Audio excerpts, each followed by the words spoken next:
Hi అండి, మా వారు అయితే చూడండి ఒక ఫ్రూట్ తెచ్చారు. ఏం ఫ్రూట్ అనుకుంటున్నారు? ఈ సీజన్ పండు అయితే తాటి పండే కదండి, స్పెషల్ బాగానే. చూడండి కాయ అయితే ఎంత ఉందో. వీటిని కొంచెం తాటికాయలు అంటారు. చాలా టేస్టీగా చాలా బాగుంటుంది. తాటి రొట్టె వేసుకున్నా, తాటి గారెలు వేసుకున్నా. చూడండి ముందుగా అయితే దీనివల్ల క్యాప్ తీసేసుకోవాలి. ఇలాగా తీసేసుకుని ఇలా వెనక బాగా నుంచి మనం ఇలా ఓపెన్ చేసుకుంటూ ఉండాలి. కాయ అయితే చూసారు కదండి, చాలా బాగుంది. ఇలా ఓపెన్ చేసుకుని కొద్దిగా వాటర్ జిమ్ముకుని మనం పావుగంట సేపు ఇలా పక్కకి పెట్టేసుకోవాలి. బాగా మగ్గుతుంది. చూసారు కదండి, తాటికాయ అయితే పావుగంట సేపు పక్కన పెట్టేస్తున్నాం కదా. ఇప్పుడు అయితే ఇలా పేస్ట్ని తీసుకోవడానికి రెడీ చేసుకోవాలి.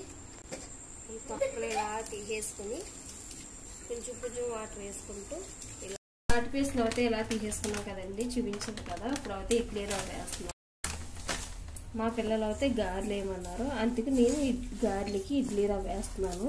అలా కూడా కూరేసి ఉంచుకున్నాను. చూడండి కరెక్ట్గా సమానంగా సరిపోయేలా తీసి ఉండాలి. అప్పుడే గారెలు బాగుంటాయి, తాటి గారెలు. ఇలా బాగా కలిపేసుకుని ఓ పావుగంట సేపు పక్కన పెట్టేసుకోవాలండి.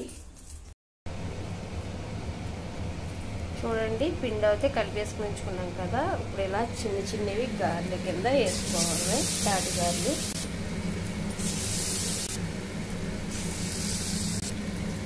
ఇలా సిమ్లో పెట్టుకుని స్లోగా ఉడకనివ్వాలండి. త్వరగా ఉడకదు, ఇది తాటి పేసింది కదా.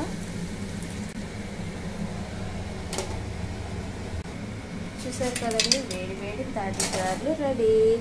చాలా బాగుంటాయండి, చాలా టేస్టీగా ఉన్నాయి. నేను కూడా తప్పకుండా ట్రై చేయండి, ఓకేనండి. చూసారు కదండి, తాటి రొట్టె కూడా రెడీ అయిపోయింది. గారెలతో పాటు మీకు గారెలు చూపించారు కదా ఆల్రెడీ, ఎంత బాగుంటాయో. ఈసారి తాటికైతే మీరు కూడా తప్పకుండా ట్రై చేయండి. ఈ సీజన్ పండుతో తప్పకుండా ట్రై చేయండి. చాలా బాగుంటుందండి, టేస్ట్ కూడా. పిల్లలు కూడా బాగా తింటారు. ఓకేనా ఫ్రెండ్స్?